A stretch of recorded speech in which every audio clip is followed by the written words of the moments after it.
Hey you guys, this is Start Select, pulling out of GameSpot UK Central Station and coming at you like an unstoppable freight train of video game news and previews.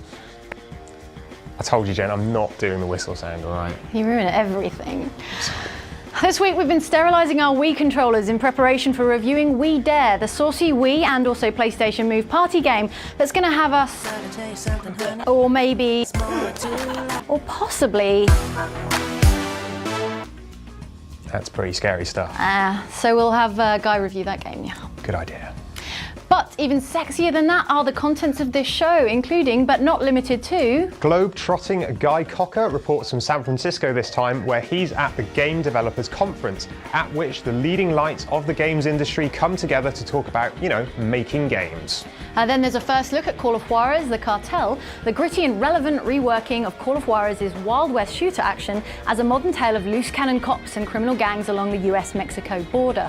And we submit a selection of fitness games for rigorous testing by some of the London Rollergirls. That is, some people who know what sports-ready fitness is, unlike us atrophied layabouts. And we'll be giving away 10 codes of the First Strike map pack for Call of Duty Black Ops, with one lucky winner taking away a prestige edition of the game as well. Okay, on with the show. This week, roving reporter Guy Cocker roved over to San Francisco for GDC, the Game Developers Conference. You can check out the site for the news coming out of GDC in depth. That's gamespot.com/news. But here's Guy with a quick look in video at what's hot at this year's show.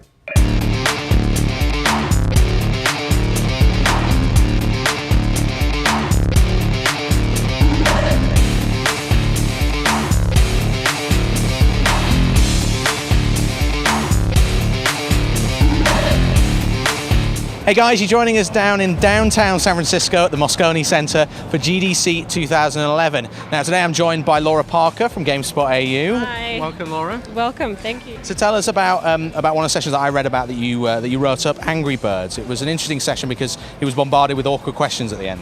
Yeah, especially he was asked by an audience member what game engine Angry Birds uses, and he replied, and then the audience member asked him if he was going to give credit to that engine, and he replied, I guess so. And then the audience member revealed himself, of course, to be the creator of that engine. And so it was like an awkward round of applause. It was ballsy to go and do that. I know, and there were actually a lot of people like that. I think that one guy was from Zynga and made some sort of comment about them getting money for it as well. I don't know. It was a little bit heated. So I want to talk about three highlights that I've seen from GDC so far. One of them is the Ninja Gaiden 3 trailer. I don't know if you've seen it. It's very, very bloody. It is. There's much violence. Tecmo Koei has revealed an incredibly bloody new trailer for Ninja Gaiden 3, with protagonist Ryu Hayabusa stabbing the camera and reveling in a shower of blood and guts. There's unfortunately not too much to take away from the trailer at this stage, but we do know that more will be revealed about the game at E3 in June. We're going to find out more about the game at E3 2011. Is it enough to get you excited? It's very. I love anything bloody and stabby at the camera.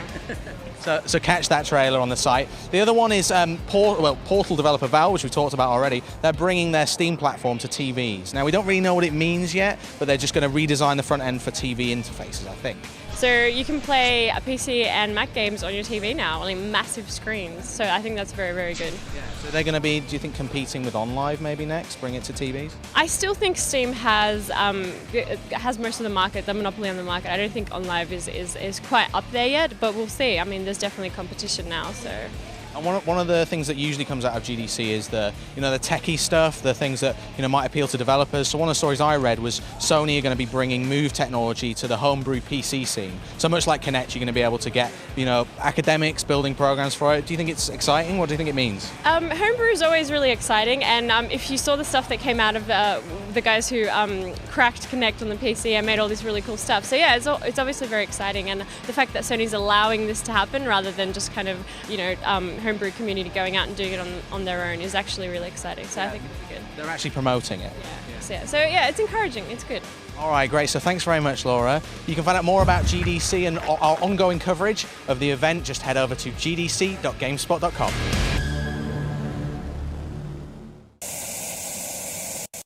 When Ubisoft told us that Call of Juarez was ditching its Wild West period setting to deliver a gritty, relevant plot in present-day California and Mexico, we said, come again?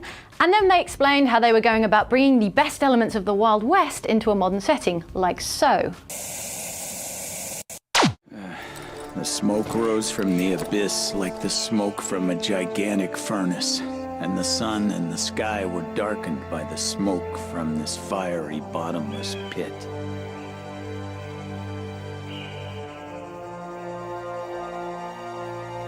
What are you talking about, Detective? They're coming.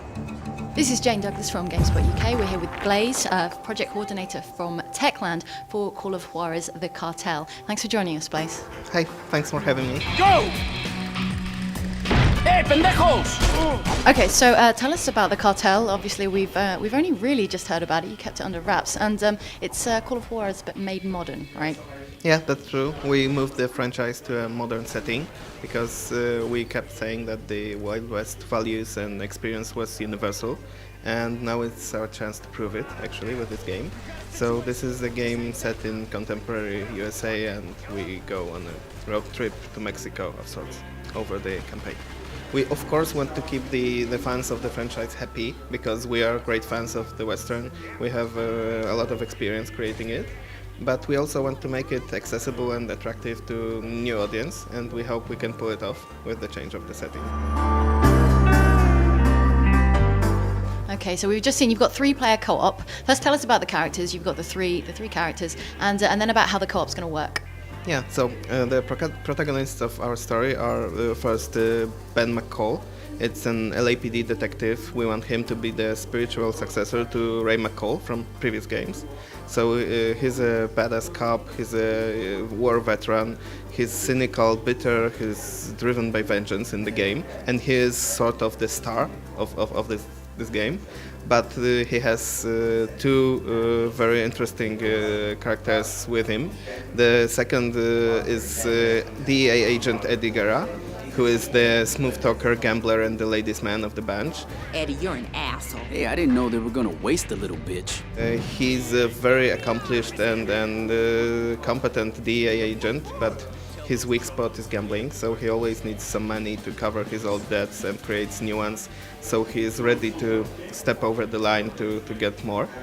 And the third character is Kimberly Evans, an FBI special agent. She's a rising star in the bureau, and she's only learning how the real world really works. So there will be some friction between especially her and Ben, but not only then. And she has some dark past that she needs to hide in order for her career to flourish. So those are the three characters that you will be able to play, and they are all very much main characters. So whenever you play co-op, you always feel like you're also the hero of the story, not just support for one main character.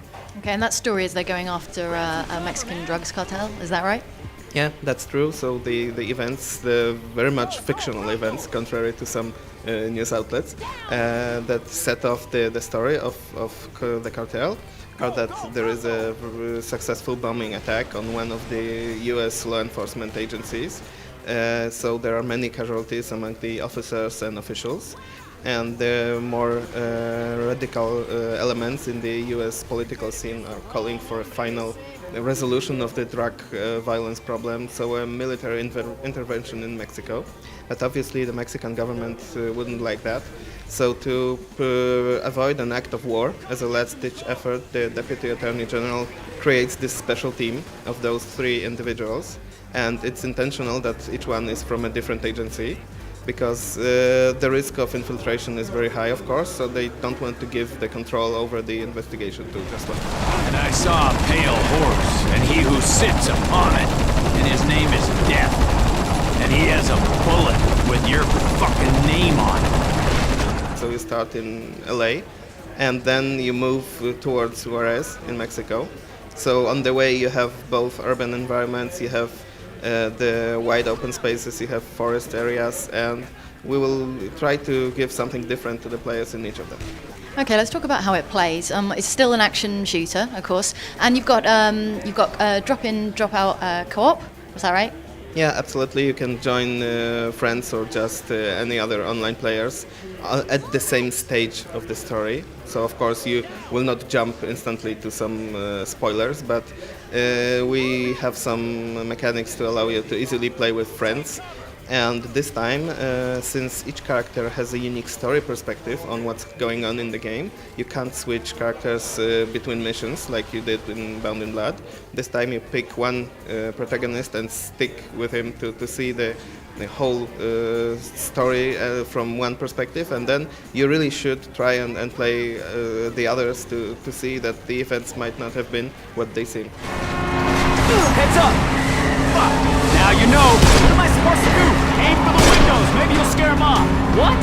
Shoot, goddammit! Okay, last of all, what would you say to Call of Juarez fans who were not so happy with the decision to make the game modern and sort of urban?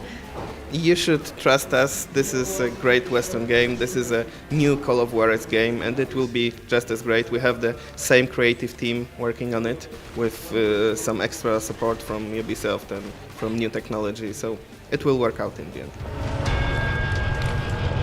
Let's grab him while he's still breathing. Call of Juarez The Cartel is coming out in summer 2011 for PC, PS3 and Xbox 360.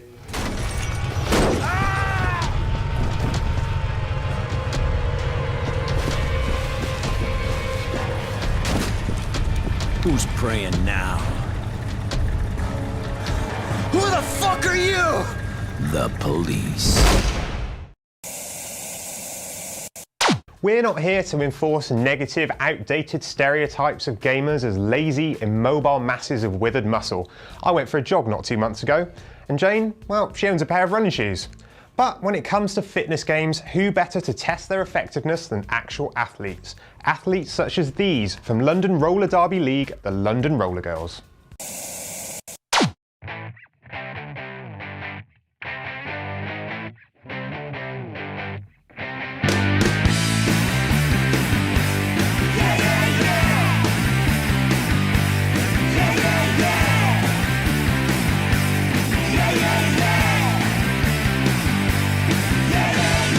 Roller derby is one of the UK's fastest growing sports, with leagues everywhere from Cornwall to Glasgow via Cardiff, Manchester and Birmingham. It's a fast-paced, full-contact sport that's been sweeping the world since its revival in Texas in 2003. Speed, agility, strength and balance are all tested in hectic and often brutal bouts.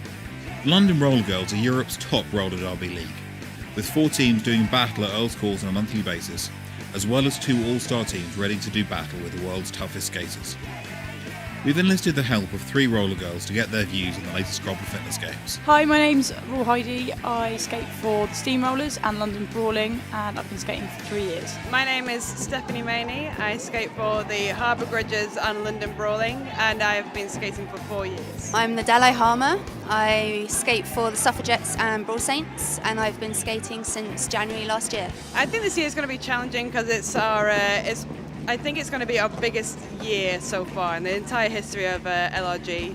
We're going against some really tough opposition. We have 3 North American teams coming over to play us in a tournament in April, which we're terrified about, but it'll be a lot of fun. And we have the national champions, Rocky Mountain Roller Girls, coming over in August to play us, which is more terrifying than I can bear to think about. But for those reasons, we need to be at our peak in physical terms. I want to get faster, tougher.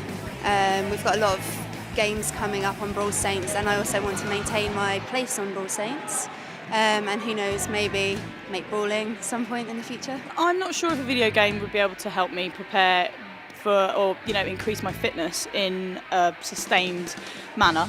But I mean, I'm not interested in the gym. I'm not really interested in doing anything outside of roller derby, so I'm prepared to give anything a go, really.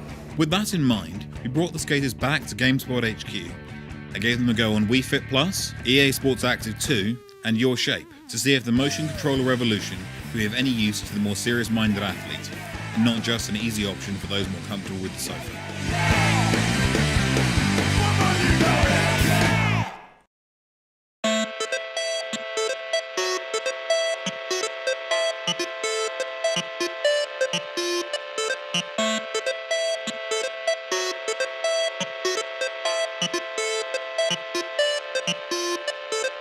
First up, it's Wii Fit Plus, the follow-up to the fitness game that started it all.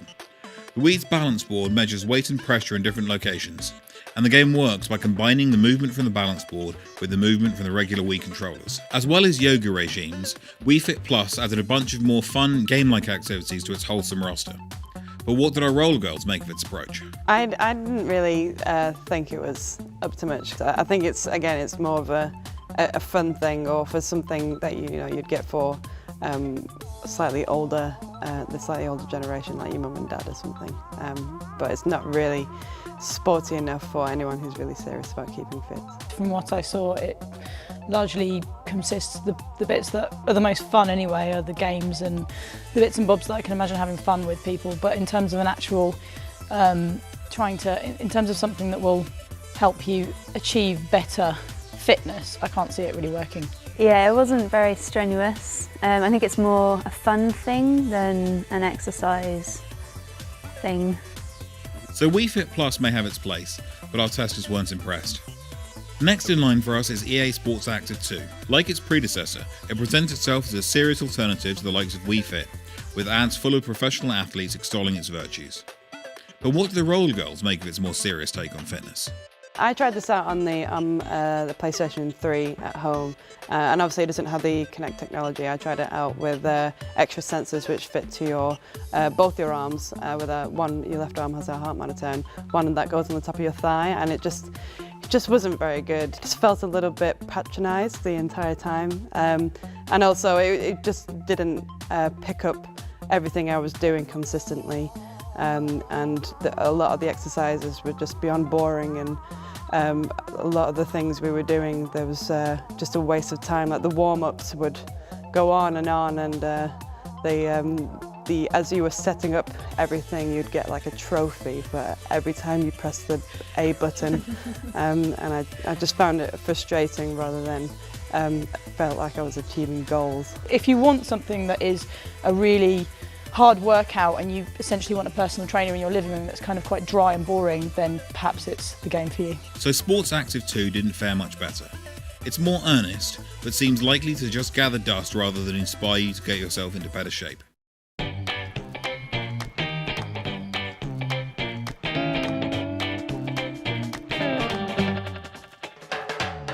Finally, we let the girls loose on Ubisoft's Xbox 360 exclusive, Your Shape.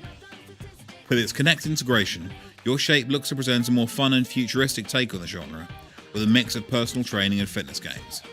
But does it strike the right balance between enjoyment and training for our hard-to-please girls? I really liked the Your Shape exercise. I thought the whole thing was just really well crafted. It uses the Kinect technology in a really good way. It scans your whole body, you can see yourself. It feels like you're, using future technology, because you can see your outline, you can even see parts of your features, and even that makes you think, wow, it's really making the most of the technology. It was quite fun and far more strenuous than Wii Fit Plus.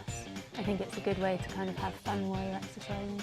All the exercises were really fun, and you could see yourself doing it, so you could see how well you were getting along, and if you weren't getting the points, you could see why you weren't. It's much slicker, it's much more light-hearted, it's much less patronising than the EA Sports game, which is all kind of, have a trophy, well done, thumbs up, it's just like, hit this, punch that, nice one, do another one. It's definitely the most fun. I'll probably have people around for really geeky workout parties.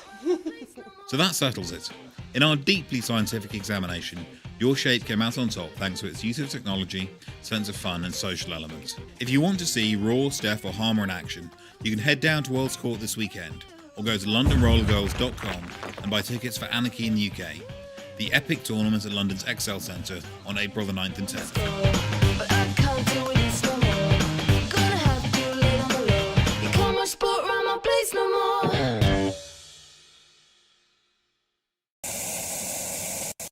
Time for some new releases, everybody. Here's some of what's hot and coming to UK store shelves in the near future for you to spend your hard-earned cash or ill-gotten gains upon. First up this week is Rift: Planes of Telara, which is an upcoming PC fantasy MMO that connects players to battle forces from other planes of reality. And then there's Fight Night Champion for PS3 and Xbox 360 coming out on March 4th. And that, of course, is a new instalment in EA Sports boxing series. And there's Pokemon Black and White on the Nintendo DS. Now, Pokemon White features new Pokemon for players to catch, train and battle. And Pokemon Black contains much the same. And yeah, pretty much. Which you would know. 65 hours in though. 65 hours. We've said it before and we'll say it again. We are fond of your feedback. I mean, mostly fond. So send it to us via Twitter, that's twitter.com/GameSpotUK, and Facebook, that's facebook.com/StartSelect, and on the GameSpot UK Start Select page. Among the notable feedback on the last show, we have had a Shadow on the Start Select homepage on the topic of the Xperia Play phone. He says, breaking news, optional pricing plans have been announced for the Xperia Play. Among them, an arm and a leg, the sacrifice of one's firstborn, or one's soul in perpetuity. Ugly Geezer, also on the Start Select homepage, on the topic of our general awfulness, says, wannabe T4 presenters, lots of glitter and faux emo looks, but no depth or insight. Give me an ugly nerd that has some gravitas any day of the week. Reminds me, I need to borrow some of your glitter. Yeah, I've got quite a lot. Okay. Admund, on the last episode's Crisis 2 interview with Nathan Camarillo, says, I'm all the go for Crisis 2, but I failed to notice, unless I'm blind, Crisis 2 is nowhere on the top-rated PC games on GameSpot. It's as if Crytek is the only one cheering for the game. And young Sinatra 25 on the same interview says, Nathan Camarillo called Crisis 2 modules perks. Wonder why? Competition time. Last time we had 3 Duracell accessory bundles worth over £100 each up for grabs. One for each of the 3 consoles, that's PS3, Wii, Xbox 360, as if you didn't already know that. All you had to do to win was tell us what was the name of the mid-90s Duracell tie-in computer game starring the Duracell bunny. The answer was, of course, Run the Bunny. Hey. Of course. And our expert Googlers are Ben Howard from Cheltenham, James Valitis from Essex, and Warren Black from Belfast. Congratulations, guys. Those prizes will be sent out via speeding Duracell bunny soon. This week we've got 10 PS3 First Strike COD Black Ops codes to give away, with a super amazing PS3 Prestige Edition, that's the one with the remote control car, for the first name out of the GameSpot UK hat. To enter, tell us which year the first Call of Duty game came out in. Easy. Answers to competitions at gamespot.co.uk as ever, along with your postal address, please.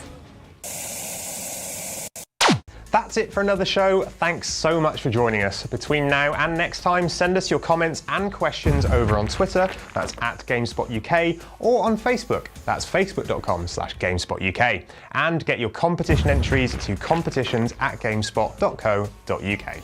Until then, you guys, take care and happy gaming, and that.